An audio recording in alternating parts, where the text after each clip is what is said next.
ውድ ቻናላችን ቤተሰቦች እንኳን ውድ ቻናላችን በደህና መጣችሁ። አሁንም ሊቨርፑልን በተመለከቱ ዘገባዎች ተመልሼ መጥቻለሁ። በሰዓት የምንመለከታቸው ሊቨርፑሎች ማኑዋ ኮኔን ለማስፈረም ፍላጎት አላቸው እየተባለ ይገኛል። እንደዚሁም በነገው ዕለትም 15 የሚደርሱ የሊቨርፑል ሲኒየር ተጫዋቾች የቅድመ ውድድር ዝግጅታቸውን የሚጀምሩ ይሆናል። ሂጉ ኢኬቲኬም የሰጠው አስተያየት አለ። በዓለም ዋንጫው ላይም ሁለት የሊቨርፑል ተጫዋቾች ወደ ግማሽ ፍጻሜ ማለፍ ይችላል። እነዚህን በቆይታችን የምንመለከት ይሆናል። እናንተም እስከ መጨረሻው ደቂቃ ድረስ አብራችሁ ቆይታችሁ እንድትከታተሉት ያላችሁን ሀሳብ አስተያየት ኮሜንት ሴክሽን ላይ በመጻፍ እንድታሳውቁኝ፣ ሰብስክራይብ፣ ላይክ፣ ሼር እያደረጋችሁ የቻናሉ ቤተሰብ እንድትሆኑ እንደዚሁም ዲስክሪፕሽን ላይና ኮሜንት ሴክሽን ላይ በሚገኙ ሊንኮችም ተጠቅማችሁ የቴሌግራምና የኢንስታግራም ቻናላችንን እንድትቀላቀሉ በአክብሮት እጠይቃለሁ። አሁን በቀጥታ ወደ ዘገቦቹ መናመራ ይሆናል። አብራችሁን ቆዩ። በመጀመሪያ የምንመለከተው በአሜሪካ፣ ካናዳ እንደዚሁም ሜክሲኮ አዘጋጅነት እየተደረገ ያለውን የ2026ቱን የዓለም ዋንጫ ይሆናል። የ2026ቱ የዓለም ዋንጫ አሁን ላይ ግማሽ ፍጻሜ ላይ መድረስ ይችላል። ሁለት የሊቨርፑል ተጫዋቾችም ለዚህ የግማሽ ፍጻሜ ማለፋቸውን አረጋግጧል። ከትናንትና በስቲያ በተደረገ የስፔንና የቤልጅየም ጨዋታ የስፔን ብሔራዊ ቡድን 2-1 በሆነ ውጤት በማሸነፍ ወደ ግማሽ ፍጻሜ ማለፋቸውን አረጋግጧል። የሊቨርፑል አዲስ ፈራሚ የሆነው ቪክተር ሙኒየዝም ወደ ግማሽ ፍጻሜ ማለፍ ችሏል። በእርግጥ በዚህ የዓለም ዋንጫ ላይ የስፔን ብሔራዊ ቡድንን ወክሎ እስካሁን ድረስ አልተጫወተም ባጋጠመው ጉዳት ምክንያት። እንደዛም ቢሆንም ግን ከቡድኑ ጋር በመሆኑ ምክንያት ወደ ግማሽ ፍጻሜ አብሮ ማለፍ ችሏል። በግማሽ ፍጻሜ ላይ የመጨረሻ ዕድል ያገኛሉ የሚለውን አብረን የምንመለከት ይሆናል። ነገር ግን ወደ ግማሽ ፍጻሜ ከስፔን ብሔራዊ ቡድን ጋር ማለፍ ችሏል። ከሱ በተጨማሪም አሌክሲስ ማካሊስተር ከአርጀንቲና ብሔራዊ ቡድን ጋር ግማሽ ፍጻሜውን መቀላቀል ችሏል። ዛሬ ሌሊት ላይ በተደረገ የሩብ ፍጻሜ ጨዋታ የአርጀንቲና ብሔራዊ ቡድን ስዊዘርላንድን 3-1 በሆነ ውጤት በማሸነፍ ነው ወደ ቀጣዩ ዙር ማለፏን ያረጋገጠችው። በዚህ ጨዋታ ላይም አሌክሲስ ማካሊስተር 10ኛው ደቂቃ ላይ የአርጀንቲናን የመጀመሪያ ግብ ማስቆጠር ችሏል። በእርግጥ 67ኛው ደቂቃ ላይ ስዊዘርላንዶች አቻ መሆን ችሎ ነበር። በዚህ ምክንያትም ሙሉ 90 ደቂቃው ላይ አቻ በመሆናቸው ምክንያት ተጨማሪ 30 ደቂቃዎች ሊጨመሩ ችሏል። በእነዚህ ተጨማሪ 30 ደቂቃዎች አልቫሬዝና ማርቲኔዝ ባስቆጠሯቸው ሁለት ግቦች 3-1 በሆነ ውጤት በማሸነፍ ወደ ግማሽ ፍጻሜ ማለፋቸውን አረጋግጧል። በዚህ ጨዋታ ላይ ባሳየው እንቅስቃሴ አሌክሲስ ማካሊስተር 8.4 የተሰጠው ተጫዋች ሆኗል። በዚህ ጨዋታ ላይ እንግዲህ ምርጥ የሚባል ብቃቱን ማሳመልከት ችሏል። በእርግጥ በአጠቃላይም ከተመለከት ነው በተለይ ደግሞ ከ2025/26 የውድድር ዘመን ላይ ለሊቨርፑል ካሳየው እንቅስቃሴ አንጻር በዚህ ዓለም ዋንጫ ላይ ለአርጀንቲና ብሔራዊ ቡድን በጣም ምርጥ ብቃቱን እያስመለከተ ነው የሚገኘው። ይህንን ምርጥ ብቃቱን በሊቨርፑል የሚያስቀጥሏል ወይ አብረን የምንመለከቱ ይሆናል። በዚህ የዓለም ዋንጫ ላይ ግን ለአርጀንቲና ብሔራዊ ቡድን የተሻለ የሚባል እንቅስቃሴን እያደረገ ይገኛል። በመቀጠልም ዚስ አንፊልድ ይዞት የወጣውን መረጃ ነው የምንመለከተው። በመረጃው መሰረት በነገው ዕለት 15 የሚደርሱ የሊቨርፑል የዋና ቡድን ተጫዋቾች የመጀመሪያ ልምምዳቸውን ያደርጋሉ እያለን ይገኛል። በእርግጥ አንዳንድ ተጫዋቾች ከዚህ ቀደም ከአንደር 21 ቡድኑ ጋር ልምምድ መስራት ይችላል። እንዳጠቃላይ ግን በነገው ዕለት የመጀመሪያ ልምምዳቸውን ከአንዶኒ ኢራዮላ ጋር የሚሰሩ ይሆናል። እነዚህን ተጫዋቾች ስንመለከት በመጀመሪያም ግብ ጠባቂዎችን ነው የምንመለከተው። በነገው ዕለት 3 ግብ ጠባቂዎች የመጀመሪያ ልምምዳቸውን ይሰራሉ ተብሎ ይጠበቃል። እነዚህም ደግሞ ጆርጂ ማማርዳሽቪሊ፣ ፍሬዲ ውድማን እንደዚሁም ደግሞ አርሜ ፔች ናቸው። እንደሚታወቀው አሊሰን ቤከር ረዘም ላለ ጊዜ በዓለም ዋንጫ ላይ መቆየቱን ተከትሎ ተጨማሪ የእረፍት ጊዜ ተሰጥቶታል። ከሱ በተጨማሪም ደግሞ ጃሮስ ባጋጠመው ጉዳት ምክንያት እስካሁን ድረስ ወደ ሜዳ አልተመለሰም። ስለዚህ እነዚህ 3 ግብ ጠባቂዎች ብቻ ናቸው በነገው ዕለት የመጀመሪያ ልምምዳቸውን የሚሰሩት። በተከላካይ መስመር ላይ ጀረሚ ዣኬ፣ ጆ ጎሜዝ፣ ሚሎስ ኬርኬዝ፣ ጀረሚ ፍሪምፖንግ እንደዚሁም ደግሞ ኮስታስ ሲሚካስ በነገው ዕለት የመጀመሪያ ልምምዳቸውን የሚሰሩ ይሆናል። ከነሱ ውጭ ግን ቨርጅል ቫንዳይክ በዓለም ዋንጫው ላይ እስከ 32ቱ የጥሎ ማለፍ ጨዋታ ማለፉን ተከትሎ በነገው ዕለት የመጀመሪያ ልምምዱን አይሰራም። በቀጣይ ሳምንት ግን የመጀመሪያ ልምምዱን ይሰራል ተብሎ ነው የሚጠበቀው። ጆቫኒ ሊዮኒና ኮነር ብራይት ደግሞ ባጋጠማቸው ጉዳት ምክንያት በነገው ዕለት የመጀመሪያ ልምምዳቸውን ከዋናው ቡድን ጋር የማይሰሩ ይሆናል። መሀል ሜዳ ላይ ያሉትን ስንመለከት ሃርቪ ኤሊየት፣ ዶሚኒክ ሶቦስላይ፣ ከርቲስ ጆንስ፣ ትሬ ናዮኒ እንደዚሁም ደግሞ ጄምስ ማኮኔል ናቸው። በእርግጥ ከነዚህ መካከል ሃርቪ ኤሊየት፣ ትሬ ናዮኒ እንደዚሁም ደግሞ ጄምስ ማኮኔል ቀደም ብለው ልምምዳቸውን መስራት ችሏል። ነገር ግን በነገው ዕለት ግን ከዋናው ቡድን ጋር የመጀመሪያ ልምምዳቸውን የሚሰሩ ይሆናል። የአጥቂ መስመር ላይ ግን በጣም ሳስቶ ነው እየተመለከትን የምንገኘው። በነገው ዕለት ፌዴሪኮ ኬዛና ሪዮ እንጉማ ብቻ ናቸው የመጀመሪያ ልምምዳቸውን የሚሰሩት። ከነሱ ውጭ ግን እንደሚታወቀው ሂጎ ኤኪቲኬ ጉዳት ላይ ነው የሚገኘው። አሌክሳንደር ኢሳክ ደግሞ በዓለም ዋንጫው ላይ እስከ 32 የጥሎ ማለፍ ጨዋታ ማለፉን ተከትሎ በነገው ዕለት የሊቨርፑል የመጀመሪያ ልምምዱን ይሰራል ተብሎ አይጠበቅም። ነገር ግን ምናልባት በቀጣይ ሳምንት የመጀመሪያ ልምምዱን ሊሰራ የሚችልበት እድል እንዳለ ነው እየተነገረ የሚገኘው። በአጠቃላይ እንግዲህ እነዚህ ተጫዋቾች በነገው ዕለት ከአንዶኒ ኢራላ ጋር የመጀመሪያ ልምምዳቸውን የሚሰሩ ይሆናል።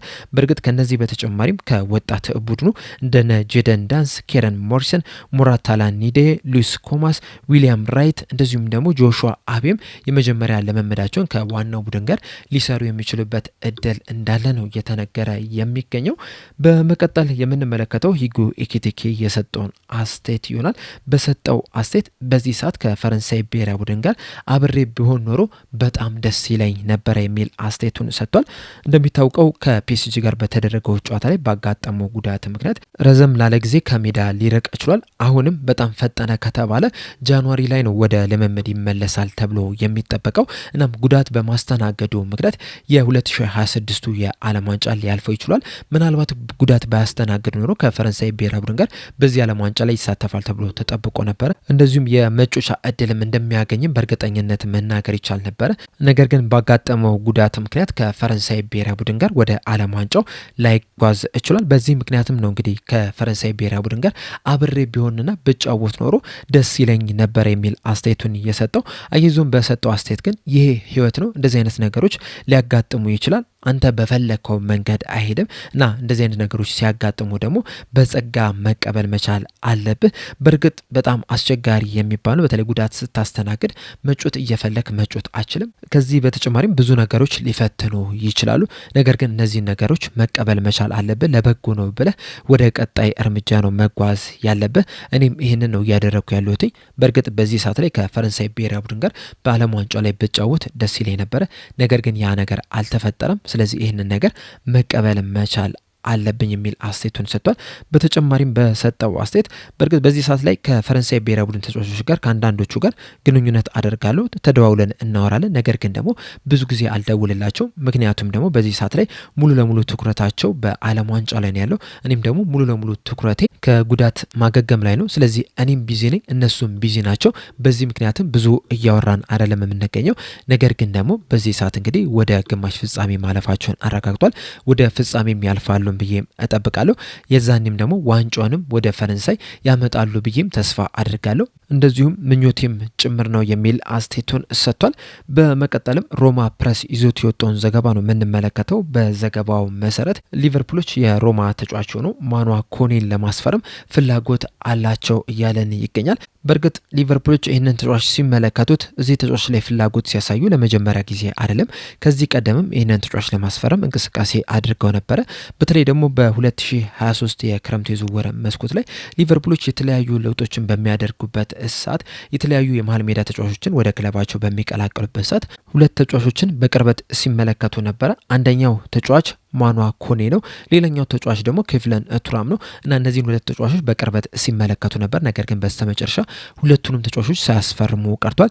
ነገር ግን ተጫዋቹን በቅርበት ሲመለከቱት ነበረ። አሁን ላይ ደግሞ እንደ ሮማ ፕሬስ ዘገባ ከሆነ ይህንን ተጫዋች ለማስፈረም ከፍተኛ ፍላጎት አላቸው ነው እያለን የሚገኘው።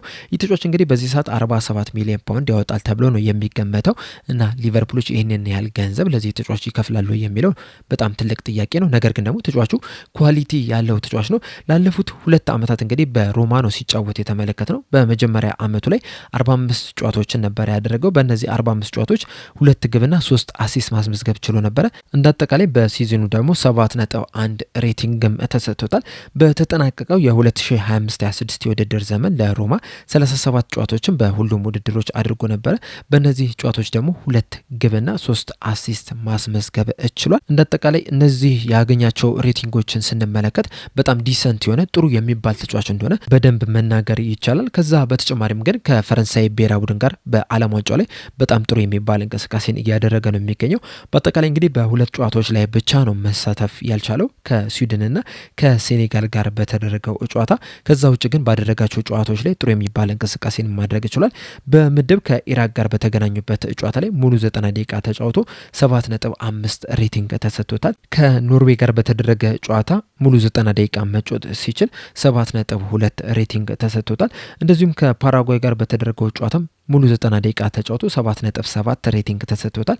ከሞሮኮ ጋር በተደረገው ጨዋታ 71 ደቂቃዎችን ብቻ በሜዳ ላይ መቆየት ሲችል በእነዚህ ቆይታዎች ደግሞ 7.6 ሬቲንግ የተሰጠው ተጫዋች ሆኗል። እናም በጣም ጥሩ የሚባል እንቅስቃሴን ማድረግ የሚችል ጥሩ ችሎታ ያለው ተጫዋች እንደሆነ በእርግጠኝነት መናገር ይቻላል። በተጨማሪም በዋነኝነት እንግዲህ በ6 ቁጥር ቦታ ላይ ወይም ደግሞ በተከላካይ አማካኝ ስፍራ ላይ ነው የሚጫወተው። ከዛ በተጨማሪም ግን 8 ቁጥር ቦታ ላይ መጫወት የሚችል ቨርሳታይል የሚባል ተጫዋች ነው። በጣም ጠንካራ የሚባል ነው። ለሊቨርፑልም የሚመች አይነት ተጫዋች እንደሆነ ነው እየተነገረ የሚገኘው። በተለይ በዚህ ክረምት የዝውውር መስኮት የመሀል ሜዳው ላይ የሚጫወት ተጫዋችን ካመጡ ራሱ የተከላካይ አማካኝ ተጫዋች ያመጣሉ ተብሎ ነው የሚጠበቀው። ማኑዋ ኮኔ ደግሞ ይህንን ነገር በአግባቡ መወጣት እንደሚችል እየተዘገበ ይገኛል እና ምናልባትም ይህንን ተጫዋች በክረምት የዝውውር መስኮት ሊያስፈርሙ የሚችሉበት እድል አለ።